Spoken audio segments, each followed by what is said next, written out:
Hello बाबू, कैसे हो आप लोग। तो आप देख रहे हो अपना फेवरेट यूट्यूब चैनल फिजिक्स गुरु। और आज हम लोग एग्जाम्स के बहुत करीब आ चुके हैं। इंपॉर्टेंट क्वेश्चंस देखने जा रहे हैं। बिल्कुल आप लोग उसी क्वेश्चंस को देखें जिसे पढ़े हैं, आप रिपीट ना करें। सिंपल पेपर सिंपल ही होगा, ध्यान रखें। पेपर सिंपल होगा, क्वेश्चंस के लेवल उसी को टच करते रहे जिससे आप समझ रहे हैं। तो ध्यान रखें बाबू, नंबर सिस्टम में हम लोग क्या देखने जा रहे हैं, तो डेसिमल नंबर सिस्टम और बाइनरी नंबर सिस्टम। तो और इसके बाद भी होते हैं ऑक्टेट और हेक्साडेसिमल, लेकिन उसे हमें जानने की जरूरत नहीं है। तो सिर्फ हम डेसिमल नंबर सिस्टम नहीं देखकर बाइनरी नंबर सिस्टम देखेंगे, क्योंकि आपके एग्जाम में बाइनरी नंबर सिस्टम से क्वेश्चन पूछा जाता है क्लास 12 के लिए। और इस क्वेश्चंस को भी देखेंगे, बहुत इंपॉर्टेंट ये भी क्वेश्चंस होता है। क्या कहता है, प्रत्यावर्ती धारा का समीकरण दिया रहता है और इसमें पूछता क्या है, तो इसमें पूछा जाता है दो चीज कि आवृत्ति का मान बता दे तथा वर्ग माध्य मूल मान बता दे। तो अब हम लोग देखने जा रहे हैं बाइनरी नंबर सिस्टम। ध्यान रखिएगा, बाइनरी नंबर सिस्टम बहुत सिंपल में और आसानी से हम बताने चाह रहे हैं कि आप कैसे बाइनरी नंबर सिस्टम को बता सकते हैं, डेसिमल से बाइनरी में कैसे बदल सकते हैं और बाइनरी से डेसिमल में कैसे जा सकते हैं। तो बिल्कुल आपको समझ में आएगा। ध्यान रखो, बाइनरी में दो चीज का यूज करते हैं, मतलब दो डिजिट का यूज करते हैं। बाइनरी में केवल 2, इसका बेस 2 होता है। ध्यान रखिएगा, इसका मतलब क्या है, डेसिमल में 10 होता है, ऑक्टेट में 8 होते हैं और हेक्साडेसिमल में 16 होते हैं, लेकिन यहाँ बाइनरी में मात्र 2 होते हैं। तो 2 में कौन कौन से यूज कर सकते हैं, तो आप हमेशा यूज कर सकते हैं 1 या 0, मतलब 1 और 0 में से ही कोई यूज आप कर सकते हैं बाइनरी सिस्टम में किसी नंबर को रिप्रेजेंट करने के लिए। तो ध्यान रखिएगा, इसको कैसे बनाएंगे, बिल्कुल ट्रिक पर हम ध्यान देंगे एक बार, जिनको भी नहीं समझ में आया है तो ध्यान से देख लीजिएगा बाइनरी नंबर सिस्टम को कैसे चेंज करते हैं। तो बाबू, बाइनरी नंबर सिस्टम में क्या दिया हुआ है, जैसे हम एक एग्जाम्पल देते हैं, एग्जाम्पल से 1-2 देख लीजिएगा, समझ में आ जाएगा। तो बाइनरी का मतलब क्या होता है, इसका बेसिक 2 होता है। तो इसका मतलब हो गया कि 2 का पावर 0, एक ट्रिक ही है, समझिए। 2 का पावर 0, 2 का पावर 1, 2 का पावर 2, 2 का पावर 3, 2 का पावर 4, और जहां तक हम चाहे वहां तक लिख सकते हैं। अब बातें हैं कि ध्यान रखिएगा, अब 2 का पावर 0 रहेगा तो 1 हो जाएगा, 2 का पावर 1 होगा तो यहाँ 2 हो जाएगा, 2 का पावर 2 होगा तो 4 हो जाएगा, 2 का पावर 3 होगा तो 8 हो जाएगा, और 2 का पावर 4 होगा तो 16 हो जाएगा। लेट्स टेक, आगे भी बढ़ सकता है, हम इतना ही देते हैं। अब बातें हैं कि अगर यस होगा, ध्यान रखिएगा, अगर हाँ होगा तो 1, और ना होगा तो 0 हो जाएगा। जैसे हम एक एग्जाम्पल आपको समझाते हैं, ध्यान से देखिएगा। जैसे अगर आपसे कोई कह दे 11 का डेसिमल नंबर कितना होगा, तो ध्यान रखिएगा ये 11 ऐसे लिखना ही गलत है। 11 के नीचे में 10 होता है, डेसिमल फॉर्म में हो गया। अब इसको बाइनरी फॉर्म में कितना होगा, बाइनरी के नीचे में 2 लिखा रहेगा। ध्यान रखिएगा, डेसिमल के लिए 10 लिखा रहता है। तो अब इसमें कैसे भरेंगे हम लोग, 11 कैसे लिखेंगे, तो इस क्वेश्चन के लिए बहुत आपको ध्यान से देखना होगा कि 11 से छोटा इसमें कौन है। ध्यान रखना, जैसे ही किसी नंबर को रिप्रेजेंट करना है तो उससे छोटा देखेंगे। तो 11 से छोटा 16 तो नहीं हो सकता है, 8 हो सकता है। अच्छा, 8 हो सकता है, तो 8 के लिए जैसे ही हाँ कर देंगे, वो मतलब इसका मतलब 1 है। हम आपसे कहेंगे कि हाँ कहेंगे तो 1 हो जाएगा। अच्छा, तो हाँ कह दिए तो 1 हो गया। 4, तो यहां पर 8 और 4 कर दिए तो 12 हो जाएगा, मतलब नहीं चाहिए, ना तो 0। अब बातें हैं कि 2 चाहिए, तो 8 2 10 हो जाएगा, सही चाहिए, और 1 चाहिए, बिल्कुल चाहिए, तब ना 11 होगा। तो 8 2 10, 1 11, यही हो गया आपका क्या, बाइनरी सिस्टम। तो 11 का बाइनरी 1011 हो गया। 11 का बाइनरी कितना हो गया, 1011। कोई दिक्कत है, समझ में आया। जैसे हम आपसे एक और बात समझा देते हैं इसी का। अब जैसे कोई कह दे आपसे, इस आपको एक और चीज समझाते हैं, थोड़ा सा छोटा सा एक क्वेश्चन आपको बताते हैं। जैसे 7 का बाइनरी क्या होगा, तो 7 का बाइनरी के लिए आपको देखना पड़ेगा 7 से छोटा है, डेसिमल है 10, ध्यान रखो बेस 10 है इसका, डेसिमल में 10 है, तो इसको कैसे बदल सकते हैं 7 के लिए, तो 7 के लिए देखना पड़ेगा कि बड़ा वाला कौन है, तो बड़ा, तो 7 से छोटा जस्ट कौन है, 8 तो बड़ा हो जाता है, तो इससे छोटा हो जाएगा कौन, 4। तो 4 चाहिए, हाँ चाहिए, 2 चाहिए, हाँ चाहिए, 4 तो 6 हो गया, और 1 और चाहिए, 7 हो गया। इसका मतलब क्या है कि 1 1 1, 11 का क्या था, 1011। अब यही बात अगर दूसरे डिजिट्स के लिए कहें, जैसे हम एग्जांपल दे देते हैं, हटा दीजिएगा इसको, यहाँ 2 के पावर 5 भी दे देते हैं और यहाँ पर दे देते हैं, इसको कह सकते हैं आप कैसे, कितना, तो 32 कर सकते हैं। ध्यान देना बाबू। अब आपसे पूछा जा सकता है 30 का बाइनरी क्या होगा, तो 30 का बाइनरी कितना होगा नहीं जानते हैं हम बाइनरी 30 का। तो 30 के लिए देखेंगे कि 30 में यहां तो 32 है, तो 32 हो गया, तो इससे छोटा कौन है, तो 16 चाहिए। हाँ, जो पहला डिजिट होगा ना, जैसे 30 से पहला वाला डिजिट होगा, 30 से छोटा वाला डिजिट वो चाहिए ही चाहिए। तो ठीक है, तो 30 से छोटा है 16, तो चाहिए 16 और 8 जैसे ही आप जोड़ देंगे तो 16 8 24 हो जाएगा। तो 24 और 4 कितना हो जाएगा, तो 24 4 28 हो जाएगा, और 2 कितना हो जाएगा, तो 30 हो जाएगा। और यहां पर क्या हो जाएगा, तो इसका मतलब तो 30 पूरा हो चुका है। अब नहीं चाहिए हमको, तो नहीं चाहिए तो 0। इसका मतलब कि 30 का बाइनरी हो गया 1 1 1 1 0। ध्यान से रखिएगा, जैसे ही आपका कहे डेसिमल से बाइनरी में बदल रहे हैं, कोई अगर कह दे आपसे कि बाइनरी से डेसिमल में बदल दीजिए, बिल्कुल आसानी से बदल सकते हैं। ध्यान से देख लीजिए ना, एक बार में समझ में आ जाएगा। तब आप उधर से कैसे रिटर्न आएंगे, तो लिखा हुआ है 1 1 1 1 0।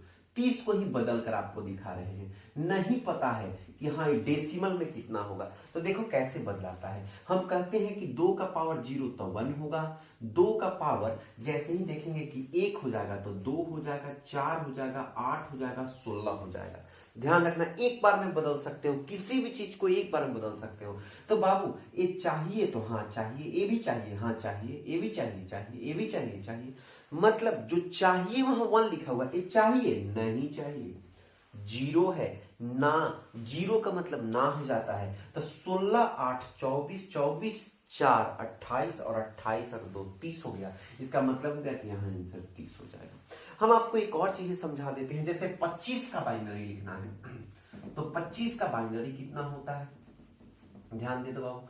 25 का बाइनरी कितना होता है, तो 25 के लिए कौन लिखना पड़ेगा, तो 25 से छोटा कौन है, तो जैसे 16, तो 16 के लिए लिखेंगे तो हाँ चाहिए। अब 16 8 तो 24 हो गया, चाहिए, ये चाहिए नहीं चाहिए, ये भी चाहिए नहीं चाहिए, ये चाहिए हाँ चाहिए। 16 8 24 1 25 हो रहा है, तो 1 1 0 0 1 हो जाएगा। बस यही बाइनरी है, छोटी सी बातें हैं, समझ में आपको बिल्कुल आ जाएगा, इसमें कोई कंफ्यूजन ही नहीं है। तो बाइनरी में बदल दिया, लेकिन ध्यान रखना अगर एक 2 मार्क्स में पूछ ले, यही अगर बाइनरी आपसे 2 मार्क्स में पूछता है तो उसके लिए कंसेप्ट थोड़ा बदल जाएगा। ध्यान रखिएगा कैसे लिखा जाएगा अगर 2 मार्क्स में पूछा बाइनरी। तो जैसे हम आपका कह चुके थे 10 के लिए बाइनरी अगर आप लेते, 10 का बाइनरी लेते, ध्यान से देखिएगा तो 8 और 2 10 हो जाता। ध्यान से देख लीजिए ना, तो 8 और 2 10 हो जाता। इसका मतलब क्या है कि 0 1 0 हो जाता। तो 10 का बाइनरी क्या होता अगर लिखते आप, तो यहां पर लिखते 1 0 1 0। इसका बेस 2 बाइनरी हो गया और इसका डेसिमल फॉर्म क्या हो गया 10 हो गया। अब इसको हम 2 मार्क्स में अगर पूछा जाए कि 10 को, ध्यान रखिएगा 10 को बाइनरी सिस्टम में बदलिए, तो 10 को बाइनरी सिस्टम में बदलने के लिए ध्यान देना इस कंसेप्ट पर, बिल्कुल समझ में आ जाएगा, आसान सा कंसेप्ट होगा। तो 10 2 से डिवाइड कर देंगे, तो जैसे ही 2 से डिवाइड मारेंगे इसमें बाबू, तो 10 का हो जाता है 5। अब ध्यान रखना हाफ, अब यहां फिर 2 से डिवाइड करेंगे, देखिएगा इसका ट्रिक हम बताते चलेंगे आपको। तो 2 से डिवाइड करेंगे तो इसका हाफ हो जाएगा 2, इसका हाफ 2.5 होता है लेकिन 2 लिखेंगे। हाँ, फिर 2 से डिवाइड करेंगे तो यहां हो जाएगा इसका 1 और यहां 2 लिख देंगे। ध्यान रखिए अब कैसे लिखेंगे, क्या ट्रिक है इसका।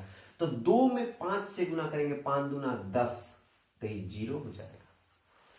2 दूना 4, क्यों 0 हुआ, क्यों 0 हुआ, इसका मतलब कि 2 में 5 से गुना किए तो 10 आया, हाँ मतलब कुछ बचा नहीं, तो 0 बच गया।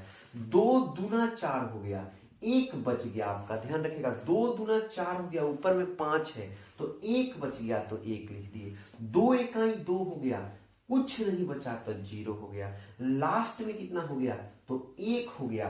तो इसका मतलब क्या हो जाएगा, ध्यान देना, इसको कहते हैं MSD मोस्ट सिग्निफिकेंट डिजिट, और इसको कहते हैं LSD। मतलब ये अब हो जाएगा क्या, नीचे से ऊपर की ओर लिखेंगे, नीचे से ऊपर। तो 1 0 1 0 सॉरी 1 0 1 0, यही हो गया कितना, तो 10 का, जो आप 10 कह रहे हैं, 10 का क्या हो गया, बाइनरी हो गया। अब आप कहिएगा सर इस पर तो आप बदल दिए, 10 को थोड़ा 30 को बदल दीजिए। किसी भी डिजिट को बदल सकते हैं, उसमें कोई दिक्कत नहीं होगा, ध्यान से देखना। बहुत बड़े बड़े डिजिट को भी बदल देंगे, वेट एंड वॉच। जैसे हम एक बदल कर और आपको दिखाते हैं कैसे बदल सकते हैं 30 को। तो 30 को बदलने के लिए ध्यान रखिएगा, 1 सेकेंड। 30 को बदलने के लिए 30 कैसे बदला जा सकता है, तो 30 में क्या करेंगे बाबू, तो 30 तो ऊपर लिख देंगे। अब 30 को बदलना है, 2 से डिवाइड करेंगे, कितना हो जाएगा 15, फिर 2 से डिवाइड करेंगे 7, 2 से डिवाइड करेंगे यहाँ पर, तो 2 से डिवाइड करेंगे 3, 2 से डिवाइड करेंगे 1, 2 से डिवाइड कर देंगे, ध्यान रखो। अब यहां पर लिखेंगे, ध्यान से देखो, 15 में 2 से गुना कर लेंगे, 30 हो जाएगा, कुछ नहीं बचा तो 0। 7 दूना 14, 15 ऊपर है, 1 बच गया। 2 में 3 टाइम्स करेंगे, 2 को 3 टाइम्स करेंगे, कितना हो जाएगा 6, और ऊपर में 7 है तो 1 बच गया। 2 एकाई 2, 1 बच गया, और 1 का 1 तो है ही। तो देखो ना, बड़ी आसान हो गया, क्या हो गया, तो यहां पर जो 30 है डेसिमल सिस्टम में, इसको अगर बाइनरी में बदल दे तो हो जाएगा, नीचे से लिखते हैं, नीचे से लिखते हैं इसको, ध्यान रखिएगा, इसमें यही कंफ्यूज बच्चे करते हैं, इसको लिखा नीचे से जाता है 1 1 1 1 0, और ये हो गया बाइनरी सिस्टम। तो डेसिमल से बाइनरी बदलना, बाइनरी से डेसिमल बदलना बिल्कुल आसान है, आप ऐसे इसको बदल सकते हैं, कोई दिक्कत नहीं होगा। अगर 2 मार्क्स में पूछे तो इस मेथड को फॉलो करना, 1 मार्क्स के लिए इस मेथड को फॉलो करना। एक क्वेश्चन हम और बता देते हैं, जैसे आपसे पूछा जाएगा, बहुत इंपॉर्टेंट क्वेश्चन है, पूछा गया क्वेश्चन है, इसीलिए इसको बता रहे हैं, ध्यान रखिएगा। एक क्वेश्चन लास्ट हम लोग देखेंगे, 37 का बाइनरी क्या होगा, तो 37 डेसिमल है, इसका बाइनरी में कैसे चेंज करेंगे, डेसिमल में है, तो ध्यान दीजिएगा कैसे लिखेंगे। यहाँ 37 का 37 लिख देंगे, अब 37 लिखने के बाद ध्यान रखिएगा कैसे लिखा जाएगा, तो यहाँ 2 से डिवाइड कर लेंगे, 2 से डिवाइड करेंगे तो यहाँ हो जाएगा 18, फिर 2 से डिवाइड करेंगे हो जाएगा 9, फिर 2 से डिवाइड करेंगे यहाँ हो जाएगा 4, फिर 2 से डिवाइड करेंगे यहाँ हो जाएगा 2, फिर 2 से डिवाइड करेंगे यहाँ हो जाएगा 1, फिर 2 से डिवाइड करेंगे यहाँ हो जाएगा 1। अब ध्यान दो, इसको कैसे लिखा जाएगा, बिल्कुल आसानी से लिख सकते हैं। 18 दूना 36, तो कुछ बच गया क्या, हाँ बच गया ना 1। 9 दूना 18, ध्यान दो 9 दूना 18, तो यहाँ तो हो चुका है 0, ध्यान दीजिएगा। तो जैसे ही 0 हो चुका है, तो अब यहाँ पर 2 4 दूना 8, तो 8 हो चुका 1।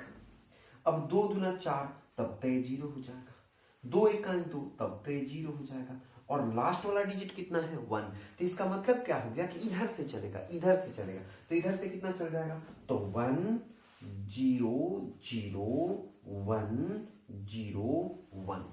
अब आप कहिए कि सर इसको चेक कैसे किया जाए कि हमारा आंसर करेक्ट है कि नहीं है। बिल्कुल चेक कर सकते हैं, ध्यान दो, इसको लिख सकते हैं क्या 1, इसको लिख सकते हैं 2, इसको लिख सकते हैं 4 8 16 और 32। अब किसका किसका जरूरत है हमको, तो इसका जरूरत है, इसका जरूरत है, और इसका जरूरत है, तो 32 4 36 और 1 37 हो गया, आंसर हो गया। तो आप बिल्कुल आसानी से बना लिए इस क्वेश्चन को, इसमें कोई दिक्कत आप लोगों को नहीं होगा। तो ये रहा आपका बाइनरी सिस्टम, पूरा का पूरा कर कंप्लीट कर लीजिएगा तो आपका नंबर जरूर रहेगा इस बार 1 मार्क्स में। तो ध्यान देते हैं, इसके बाद जब बाइनरी सिस्टम आप कंप्लीट कर लीजिएगा तो उस क्वेश्चन के लिए जो आपको बताए हैं शुरू में कि कैसे प्रत्यावर्ती धारा का वर्गमाध्य मूल मान और फ्रीक्वेंसी निकालते हैं, तो ध्यान दीजिएगा जैसे क्वेश्चन दिया रहेगा, इस पर किसी भी टाइप के क्वेश्चंस दिए रहेंगे आप बना सकते हैं। क्वेश्चंस क्या रहता है ध्यान दीजिएगा, समीकरण दिया रहेगा I बराबर 0.6 साइन 100 पाई t।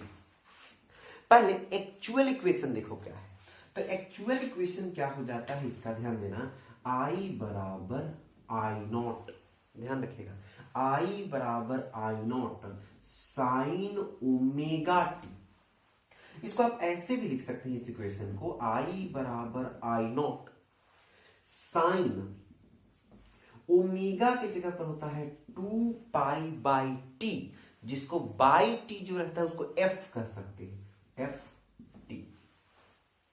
अब यहां हो गया क्या, 2 पाई एफ टी, और यहां हो गया आई बराबर I naught sine 2 pi f t. कोई दिक्कत है? अब जैसे ही इस इक्वेशन को याद ही कर लेना, बिल्कुल बैठा लेना, कैसा भी क्वेश्चन है आप इस पर बैठा कर बना सकते हैं इस टाइप के। जैसे हम आपको बता दें, याद रखिएगा भी बराबर भी, ई बराबर भी आ जाता है, ई बराबर आ जाता है, ई बराबर क्या हो जाता है, ई नॉट साइन, जैसे यहां पर आई बराबर आई नॉट है ना, तो ई बराबर ई नॉट साइन ओमेगा टी उसके लिए भी हो जाता है। यहां हम लोग देखने जा रहे हैं क्या हो जाएगा, सो देखिएगा। तो बाबू जैसे ही लिखेंगे उस इक्वेशन को, तो आई बराबर 0.6, अच्छा आई नॉट जहां पर है, अच्छा साइन 2 पाई एफ टी। अब हमारे कहने का मतलब इस पे दो क्वेश्चन पूछता है कि आप बताइए कि IRMS का वैल्यू कितना होगा, IRMS का वैल्यू कितना होगा। तो ध्यान रखिएगा, इसका मतलब है कि जो आई नॉट है वो 0.6 है, मतलब आई नॉट बराबर 0.6। अब दूसरा, जो यहां पर और यहां पर क्या लिखा हुआ है, सॉरी यहां पर लिखा हुआ है 100 पाई टी। इसका मतलब है कि जहां पर 2 पाई एफ टी है, वहां पर अब क्या लिखा हुआ है, 100 पाई टी लिखा हुआ है, लिखा है ना। तब पाई से पाई तो कट जाएगा, टी से टी भी कट जाएगा। अब बात है कि 2 से डिवाइड मार देंगे तो 50 हर्ज हो जाएगा। आंसर 50 हर्ज होगा। बिल्कुल आसान सा बात है ना, बस कंपेयर कर देंगे एक्चुअल इक्वेशंस का और जो दिया हुआ है उसका कंपेयर कर देंगे। अब इसका देखो, आई नॉट बराबर दिया हुआ है 0.6। अब जैसे ही आप बात करिएगा कि IRMS बराबर कितना होगा, तो फॉर्मूला क्या होता है, आई नॉट बाई रूट 2। तो आई नॉट बाई रूट 2 हो जाएगा, तो IRMS का वैल्यू समझ लो बाबू, IRMS का वैल्यू कितना हो जाएगा, तो 0.6 अब बाई रूट 2। आंसर हो गया। तो बिल्कुल आसानी से आप लोग को समझ में आ जाएगा, इसमें कोई बहुत बड़ी चीजें नहीं है। इस पर जैसा भी क्वेश्चंस बैठाता है उसको बना सकते हैं आप, कोई दिक्कत आपको नहीं होगा। तब मिलते हैं हम लोग फिर एक और वीडियो के साथ, और उसमें कुछ और सेट्स आपको बनाएंगे। और कल और परसों, अब मतलब 2 दिन सिर्फ 1 मार्क्स के लिए सेट्स, आज ये फर्स्ट सेट्स हैं, आप इसको ध्यान से देख लें, इस पर क्वेश्चंस रहेंगे। अब अगला सेट जो हम लोग देखने वाले हैं, गेट देख लेंगे और उसके बाद आई देखेंगे। ध्यान रखिएगा, वैसे टॉपिक्स को बिल्कुल कवर कर लीजिए जिससे 1 मार्क्स क्वेश्चंस आने वाले रहते हैं, जैसे और सिंपल टॉपिक्स रहते हैं, ठीक है। तो बिल्कुल आप लोग सिंपल से पढ़ते रहें और एंजॉय करते रहें, एग्जाम्स के लिए बिल्कुल प्रिपेयर करें। अब लास्ट टाइम चल रहा है। ओके, थैंक यू, मिलते हैं फिर।